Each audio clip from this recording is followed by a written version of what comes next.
주 52시간제 망령이라 눈치보다 끝장난다. 이 말이 여러분 사실일까요? 제가 여러분들에게 주 52시간제는 우리 경제에 미치는 영향이 최저임금을 5년 동안 41.6% 올린 것보다 더 심각할 거다. 그 말씀을 드리면서 주 52시간제 이거 폐지해야 된다고 목이 터져라 외쳤습니다. 그런데 요즘 말입니다. 국민의힘에서 그러니까 여당이죠. 여당에서 뭔가 바뀌어가는 모습이 약간씩 보입니다. 제가 그렇게 목이 터져라 외쳤는데 너무 늦기는 하지만 어쨌든 뭔가 변해가는 모습이 보인다는 뜻이에요. 무슨 얘기냐고요? 여러분 이거 한번 보세요. 이거 반도체 특별법을 발의를 한다고 합니다. 반도체 특별법은요. 당사자 간에 합의를 하면 R&D 인력은 주 52시간 근로에 예외를 두는 것으로 추진하려 한다. 지금 국민의힘에서 이렇게 이야기하고 있습니다. 이거 당연히 했어야 돼요. 당연히 했어야 되고 또 지금 하는 것이 너무 늦었습니다. 게다가 이 내용을 보고 있으면 눈치만 보고 있는 것 같거든요. 왜냐고요? 여러분 주 52시간제가 우리 사회에 준 폐해가 얼마나 큰지 모르세요? 주 68시간을 일하다가 어느 날 갑자기 주 52시간으로 16시간을 줄여버렸어요. 그러면 일을 주간 단위로 따졌을 때 16시간을 덜 합니다. 그럼 생산성은 어떻게 될까요? 생산성은 박살나겠죠. 실제로도 생산성이 박살났습니다. 안 그래도 좋지 않은 생산성에 그만큼 말입니다. 일도 덜하게 되니 충격적인 숫자가 벌어진 것 당연하지 않겠습니까? 그런데 이 상황에서 반도체 특별법만 이렇게 지금 바꾸고 있습니다. 당사자 간에 합의를 하면 주 52시간 근로에 예외를 두겠다 이 말인데 왜 반도체만 이렇게 하나 있고요. 반도체만. 여러분도 알다시피 주 52시간제는요. 노사 모두에게 피해를 주고 있거든요. 실질적으로 한번 보시면 노사가 모두 피해를 받는다는 사실을 모두가 다 알고 있습니다. 그 정도로 말입니다. 심각하다 이렇게 이야기한다는 뜻이에요. 무슨 얘기냐고요? 사실 주 52시간제는요. 회사한테는요.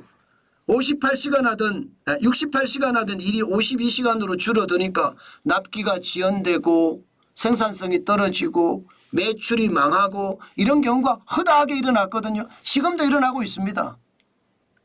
오죽했으면 여러분 직원 안 뽑겠다 이거예요. 최저임금까지 올렸잖아요. 그 바람에 직원 안 뽑겠다 이거예요. 그냥 매출 줄은 대로 가겠다 이거예요. 이게 말이 돼요. 기업하는 사람들 입장에서. 말이 안 되잖아요. 그런데 그런 일이 일어나고 있고요. 직원은요. 68시간 일하다가 갑자기 52시간 이래요. 수입이 적어졌을 거 아니에요. 수입이 적어지면 어떤 일이 벌어지나요? 여러분 가정이라는 게 매달 버는 수입이라는 게 있습니다. 일정액을 가져가야 됩니다. 또 직급이 올라가면 일정액이 늘어나는 만큼 가정의 소비 지출도 그렇게 일정액이 늘어납니다. 그런데 갑자기 줄어요. 그러면 직원은요. 알바할 수밖에요. 저녁 있는 삶이 아니라 저녁에도 일하는 삶이 됐다는 뜻입니다. 아니 뭐 대기업이나 공기업이나 공무원은 괜찮겠죠. 그렇지만 중소기업, 중견기업, 자영업자, 소기업은 박살난 거예요 지금요. 그 어느 때보다 심각하다 이렇게 말입니다. 그런데도 말입니다. 지금 반도체 특별법만 만든다고 하니 이렇게 눈치 보다가는 끝장난다는 게 진짜 제 이야기예요. 그나마 추진하니까 다행이다 이런 생각은 들지만 다행이라는 이면 속에 왜 저렇게 눈치만 보고 힘이 없을까? 아니 선거도 아직 멀었는데 지금 말입니다. 주 52시간제는 그 어느 때보다 강력하게 해야 합니다. 제가 이런 이야기하면 댓글에서도 진짜 독한 댓글이 많아요. 그런데 제가 그 말씀 드리고 싶어요. 기업이 있어야 직원도 있는 겁니다. 나라가 있어야 국민도 있는 겁니다. 기업이 없으면 직원도 없고요. 나라가 없으면 국민도 없습니다. 저는 나라가 망하고 나서 그 다음에 대응하면 이미 죽은 자식 불알만직입니다. 끝났습니다. 지금 눈치 보고 이렇게 뭐 할 때가 아니에요. 저는 윤석열 대통령이 강력하게 밀어붙여야 된다고 생각해요. 주 52시간제도 그렇고요. 최저임금도 그렇고요. 그렇게 밀어붙이지 않으면 대한민국은 박살납니다. 아니 여당이 공룡 여당이기 때문에 안 되겠다. 이런 얼토당토하는 개 풀 뜯어먹는 소리는 이제 그만했으면 좋겠어요. 아니 금융투자 소득세 더불어민주당 굴복했잖아요. 여론이거든요. 민심이거든요. 하늘은요 민심이라고 했습니다. 그 민심 때문에 금융투자 소득세 굴복했다고요. 지금 주 52시간제도 그렇고 최저임금도 그렇고 당위성을 국민에게 설명을 충실히 하고요. 국민들도 바보가 아니거든요. 그 당위성을 설명을 하면 그 말귀를 알아듣습니다. 그러면 그 말귀에 따라서 국민들이 지지할 수 있거든요. 주 52시간제나 최저임금은 국민들이 싫어할 거니까 이게 실에 겁먹고 표에 도움이 안 되니까 지금 이야기 안 하는 거거든요. 저는 이거 아니라고 생각합니다. 일할 자유를 줘야 됩니다. 일할 자유를 주지 않으면 우리나라 망합니다. 전 세계적으로도 보세요 여러분. 해외 근로시간 유연화 방안을 보면요. 미국 같은 경우는요. 주당 684달러 이상 고소득자 대상으로 근로시간 규제 완화 예외 인정합니다. 일본도요. R&D 종사 고소득자 대상으로 연장 근로시간 제한 예외 규정이 있습니다. 독일도 있습니다. 근로시간 초과 또는 미달 시에 수당이나 휴가로 사후 정산하자 이렇게 이야기합니다. 대만은요. 제가 계속 이야기했던 거예요. 노사 간에 합의가 있으면 초과 근무 시간 자유롭게 협상이 가능한 이렇게 만들어야 되는 것 아니에요 그냥. 노사 간에 합의가 있으면 돼요. 이게 노사 간에 합의가 안 된다 이렇게 이야기하는 여러분. 대한민국이 옛날의 대한민국이 아니에요.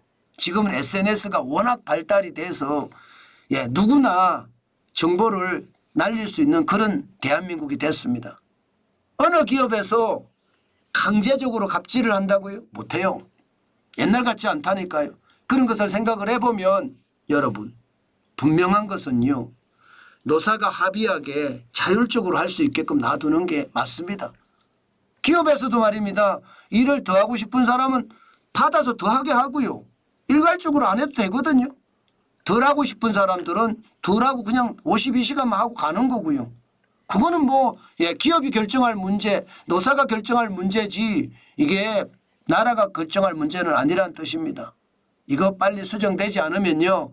나라 진짜 끝장난다는 이야기가 틀린 말 아니거든요. 제발 정신 좀 차려서 국민의 여론을 잘 모아서 국가가 부강해지는 그런 일이 많이 벌어져야 합니다. 지금처럼 최악의 상황이 계속되잖아요. 그러면 나라는 점점 구렁텅이로 빠져들 겁니다. 저는 그런 일이 없어야 된다고 생각은 하지만 그런 일이 없을 수가 없을 겁니다. 때문에 여러분 반드시 이게 나라의 더 귀중한 자산으로 만드는 것 그러려고 하면 일할 자유를 달라. 일할 자유를 달라는 이야기가 이게 참 웃기는 이야기예요. 자본주의 사회에서 그죠? 일할 자유를 달라고 이렇게 외치는 경우가 있을까요? 아니 그거는 그냥 노사 문제로 귀결시키면 돼요. 그것을 말입니다. 나라가 나서서 일을 더하라 마라. 죄송합니다. 이런 소리 하겠습니다. 지랄 연병 떨지 마라는 뜻입니다. 나라가 왜 나서서 일할 자유를 뺐습니까? 그것도 말입니다. 전체주의 발상이에요. 저는 일할 자유를 국민들에게 돌려달라. 그 말씀 계속 드리고 있고요. 국민의힘도 늦었어요. 굉장히 늦었어요. 지금 뭐 2년 반이 지났잖아요 벌써. 국민의힘도 개혁은 가장 빨리 좀 추진해야 됩니다. 그래야지 나라가 더 발전하지 않을까. 오늘은 그런 생각 다시 한번 해보게 됩니다.